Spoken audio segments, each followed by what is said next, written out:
8 Colorado district attorneys are making an effort to combat public distrust in the criminal justice system. And today, those 8 judicial districts are launching data dashboards on their websites. And 9 News reporter Courtney Yoon joins us now with more on this. And Courtney, the district attorneys say this is new data that can show things like racial or ethnic disparities in prosecution.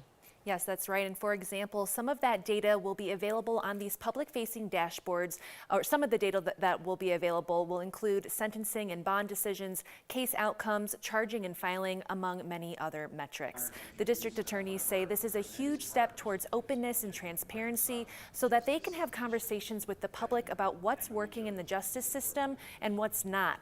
In particular, with this data, they say they're trying to identify racial and ethnic disparities in their work and offices. Denver DA Beth McCann recognized the public distrust of the government, validating, for example, how systemic failures contributed to mass incarceration and a disproportionate number of people of color in the criminal justice system. The DA say these new data dashboards will help them improve the fairness and effectiveness of the justice system. For too long and too often, the justice system feels like a black box of information. You don't know what's happening in the courtroom or how you even got there unless maybe you were there or making those decisions.